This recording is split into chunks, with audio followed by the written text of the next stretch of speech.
우하! 여러분 안녕하세요, 한솔입니다. 자, 오늘 여러분들께 정말 역대급 차량을 한 번 더 보여드리도록 하겠습니다. 야, 이 차가 AMG 서울에 전시가 되어 있다는 이야기를 듣고 정말 불이 나게 바로 달려와서 여러분들께 신물을 한번 보여드리도록 하겠습니다. 우리가 이전에 저기 대구까지 내려가서 정말 희귀한 280SL을 보여드린 적이 있거든요. 280SL도 정말 귀하고 보기 힘든 차량인데 이 옆에 있는 300SL은 그보다도 더 보기 힘들고 귀한 차량이라고 보시면 될 것 같습니다. 약간 클래식카를 좋아하시는 분들에게는 이 300SL이 진짜 꿈의 차라고도 할 수 있는 정말 말도 안 되는 차량입니다. 이 300SL을 간단하게 한번 설명을 해보자면 얘가 이제 1954년도부터 생산을 시작을 해가지고 1960년대까지 생산을 했었거든요. 요게 트림도 좀 세 가지로 나뉩니다. 300SL 쿠페가 있고요. 1955년에 이제 1년 뒤죠. 약간 저가형 모델인 190SL도 출시를 했죠. 그리고 2년 뒤에 1957년도에 이 옆에 있는 300SL 로드스터를 출시하게 됩니다. 생산 대수는 300SL 쿠페가 1400대 정도 생산을 했고 이 옆에 있는 300SL 로드스터는 한 1800대 정도 생산이 됐다고 보시면 될 것 같아요.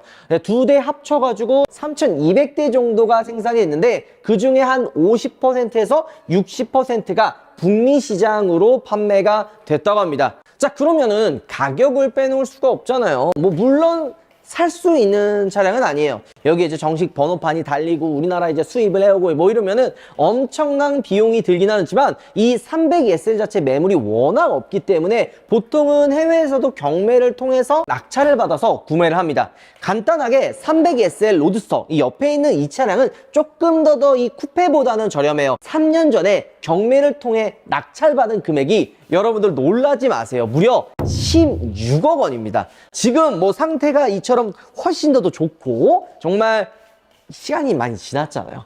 소장 가치도 훨씬 더 올라간단 말이에요. 이런 소장 가치를 생각한다면 16억보다 훨씬 더 비싼 금액을 보여주지 않을까 생각이 듭니다. 그리고 300SL 쿠페, 약간 거링도어죠. 이 거링도어의 최초 모델이기도 한 300SL 쿠페는 30억 이상을 호가한다고 합니다. 그리고 있는지 없는지도 몰랐지만 정말 더 극소수판으로 300SLR이라고 있어요. 그거는 1000억 원대예요. 살 수도 없습니다. 여러분들께 보여드리는 차는 300SL 로드스터 차량이죠. 이 300SL 로드스터는 어떤 특징이 있는지 여러분들 한번 간단하게 알아보도록 하겠습니다. 같이 가시죠.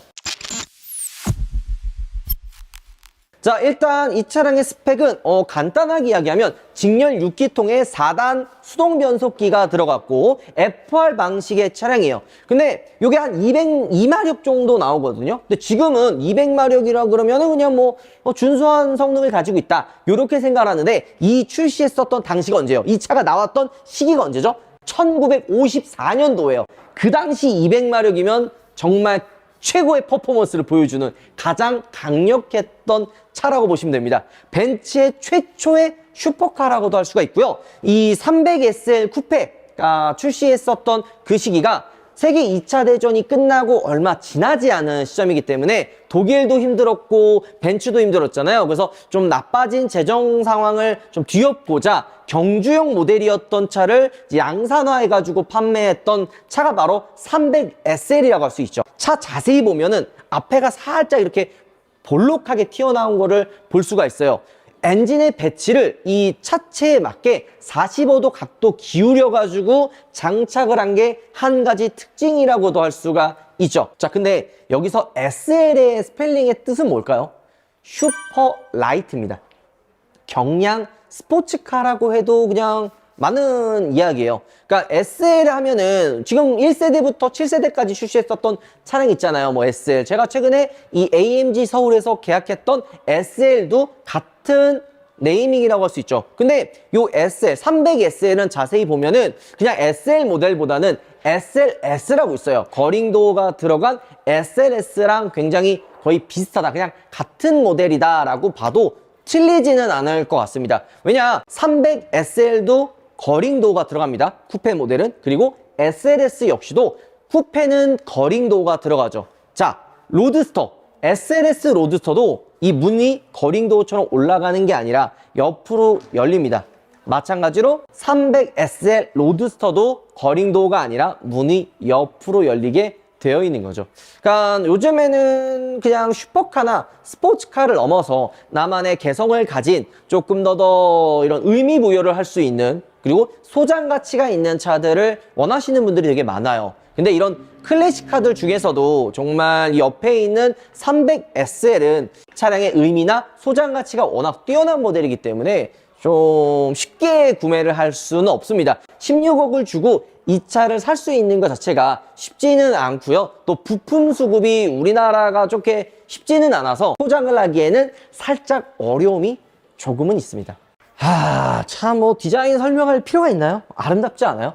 진짜 괜히 세계에서 가장 아름다운 차량이라는 수식어가 정말 틀린 말이 아닌 것 같습니다. 보면 볼수록 아름다운 디자인을 가지고 있고요. 이 300SL의 영감을 받아서 추후에 이제 출시하는 벤츠의 슈퍼카, 스포츠카도 영감을 받아서 만드는 차들이 굉장히 많습니다. 예를 들어 이 좌측 측면을 보면은 이 상어 아가미처럼 되어 있는 에어덕트 디자인을 볼 수가 있어요. 이 디자인을 어디서 많이 봤느냐? 맥라렌과 벤츠가 합작을 해서 만든 슈퍼카 있죠. SLR의 디자인과 굉장히 비슷하게 보여지고요. 또 벤츠 하면 빼놓을 수 없는 게 롱노즈 쇼테크, 앞에는 길고 뒤에는 짧은 그런 황금 비율을 가진 라인을 빼놓을 수가 없는데요. 300SL의 디자인을 보면은 확실히 그 롱노즈 쇼테크의 아름다움을 느낄 수가 있습니다. 그리고 좌우 헤드램프의 이런 볼륨감, 이 느낌은 살짝 포르쉐를 떠올리게 하는 그런 느낌이 들긴 하는데, 이 50년대, 60년대 나오는 벤츠 모델들을 자세히 보면 70년대까지 약간 헤드램프가 이쪽 좌우 휀다의 라인이 일체감으로 볼록하게 만드는 느낌들이 굉장히 많았습니다. 그 이후 이제 80년대, 90년대로 넘어가면서 각진 그런 헤드램프와 각진 범퍼로 디자인도 조금 바뀌긴 했죠. 근데 만약에 지금까지 이런 좀 볼륨감 있는 약간 좀 동글동글한 라인을 고수했어도 좀 예쁘지 않았나라는 생각도 듭니다. 근데 여러분들 디자인은 돌고 도는 거거든요. 요즘 현대자동차에서 출시하는 신차들 레트로 디자인을 많이 가지고 오잖아요. 전기차 모델인 아이오닉5도 포니에서 영감을 받아서 만들었고, 이번에 이제 조만간 출시하는 신형 그랜저 역시도 이전에 출시했었던 그랜저의 레트로 감성을 가지고 와서 출시를 하거든요. 산타페 디자인도 이전 갤로포에서 영감을 받은 디자인들을 많이 가지고 오는 것처럼 벤츠도 이 300SL의 이런 디자인들이 추후에 출시하는 벤츠 모델에도 적용이 되지 않을까 생각도 듭니다. 이 롱노즈 쇼테크의 라인을 보면 추후에 이제 출시하게 될 7세대 SL의 느낌도 조금은 난다고 생각이 듭니다. 근데 여러분들 그거 아시죠? 요 당시 나왔던 차들은 안전 센서, 뭐 주차 센서나 뭐 이런 것들이 아무것도 없고요. 이런 크롬 부분들 보면은 이 차가 정말 관리가 잘 됐다고 느껴지는 게요. 이런 크롬 몰딩 부분이 시간이 좀 지나면은 다 부식이 되고 약간 그 변색이 됩니다. 하지만 여기 지금 전시가 되어 있는 SL은 그런 게 하나도 없이 깔끔하게 되어 있고, 요 SL, 300SL의 별명이 뭔 줄 알아요? 과부 제조기. 요 유명합니다. 르망에서도 이게 조금 사고가 나서 뭐 자세하게 좀 얘기하기 좀 그렇지만 좀 사망자도 좀 냈었고, 뭐 외관에 재미난 거는 요즘에 사이드미러 어떻게 나와요? 이렇게 해가지고 A필러나 도어 쪽에 이렇게 달려서 나오는데 어디 있어요? 여기 있잖아요. 그리고 우리가 이전에 제규어 E타입을 리뷰했을 때도 비슷한 얘기를 했지만 조수석에는 사이드미러가 없죠. 그 이유가 1950년대 당시에는 차가 그렇게 많지도 않았고 이 우측에는 추월이 또 이렇게 허용이 되지는 않았습니다. 그렇기 때문에 굳이 이 조수석에 사이드미러를 장착할 의미가 없었죠. 요거는 이제 한 80년대, 90년대로 넘어가면서 조수석에도 사이드미러가 달렸고요. 그리고 이제 클래식카들 자세히 보면은 가장 비싼 부품들 어디일까요? 뭐 엔진이 될 수도 있고 뭐 차체가 될 수도 있고 뭐 시트 뭐 이런 거를 생각을 하신단 말이에요. 근데 엔진이나 뭐 이런 차체도 굉장히 구하기 힘들지만 가장 구하기 힘든 게 뭐냐? 유리예요. 이 유리는 한 번 깨지면 진짜 대참사예요. 뭐 이 사이드미러가 부러지거나 뭐 이 차체가 망가지거나 엔진이 고장이 나면 수리를 할 수가 있는데 너 이 유리 구할 수 있을 것 같아요? 못해요. 단가도 안 맞고 구하기도 힘들고 해서 클래식카를 관심 있어 하시는 분들, 소유하고 계시는 분들이 가장 아끼고 뭐 매물이 혹시 나온다, 부품이 나온다 하면은 꼭 사두시는 게 이 유리죠. 이 300SL도 유리 만만치 않아요. 뭐 또 특징이 요거 문 여는 것도 약간 좀 특징이기도 한데 이 핸들이 약간 마차 핸들에서 영감을, 마차 핸들과 굉장히 비슷해요. 그리고 시트도 굉장히 푹신푹신하고 수동 변속기. 그리고 1950년대에 나오는 차들 자세히 보면은 컵홀더가 없거든요. 컵홀더가 미국에서 처음 이 컵홀더가 나와요. 1970년도 정도에 아마 컵홀더가 이제 상용화됐는데 그게 아마 캐딜락이었나 GM에서 아마 만들어가지고 상용화됐는데, 그렇기 때문에 1950년도에 나오는 클래식카들 자세히 보면은 약간 컵홀더가 없죠. 이런 것들도 한 가지 특징이라고도 할 수 있고, 에어컨도 아마 제가 알기로는 없는 걸로 아는데, 워낙 제가 클래식카를 엄청 잘하는 건 아니기 때문에 틀릴 수도 있어요. 그 점 여러분들 꼭 참고하고 들어주셨으면 좋을 것 같습니다. 요 300SL 레터링 기가 막히죠. 요 300이라는 네임은 3000cc를 뜻하는 겁니다. 역시 전통 300SL은 직렬 6기통 3000cc가 들어간다. 여기 원래 뭐 들어있느냐? 트렁크가 위치해 있는데, 수납 공간의 그 공간이 우리가 280SL을 봤을 때는 꽤 여유가 있었거든요. 아마 이 300SL도 여유가 있을 것 같고, 이런 게 이제 왜 있을까? 가드 말 그대로. 그러니까 물론 뭐 이게 가드가 되겠나 마는 싶겠지만, 이게 후진하다가 만약에 좀 후진 그 센서가 하나도 없잖아. 근데 차가 후진을 해. 근데 부딪혀. 망가지거든? 근데 이런 가드 같은 경우에는 그렇게 막 고가는 아니었거든요. 옛날에도. 지금도 마찬가지지만. 그래서 요거를 교환을 하기 위해서 살짝 이 뒤쪽이 튀어나와 있다라고 예전에 한번 들은 적이 있는데, 요것도 정확하진 않을 수 있어요. 여러분들 그냥 참고해서 들어주셨으면 좋을 것 같습니다. 휠 디자인도 야, 이거 그냥 도로에 나가면 압도적인 존재감이 확실하게 보이죠. 자, 실내를 타볼 수는 없죠. 눈으로만 봐주세요 해가지고 탈 수는 없습니다. 뭐 타고 싶은 마음도 없기는 해요. 워낙 비싼 모델이기 때문에. 자, 그럼 핸들이 굉장히 크죠. 딱 이게 눈으로만 보면은 어떤 느낌이에요? 타고 내리기가 쉽지 않겠다라는 생각이 들 수밖에 없죠. 왜냐면 공간이 안 나와요. 지금 이 핸들과 시트 사이가 작아요. 유격이 좁죠. 그러면은 타고 내리기가 쉽지 않은데, 보통 이 경주차들 보면은 통 버켓 시트처럼 시트와 사람 이제 탑승자와 일체감이 들게 만들고, 거기에 핸들이 딱 붙으면 거의 유격이 없이 그냥 일체형으로 되거든요. 딱히 붙는단 말이에요. 근데 이러면 타고 내리기가 쉽지 않아요. 그럼 경주차들은 어떻게 되느냐?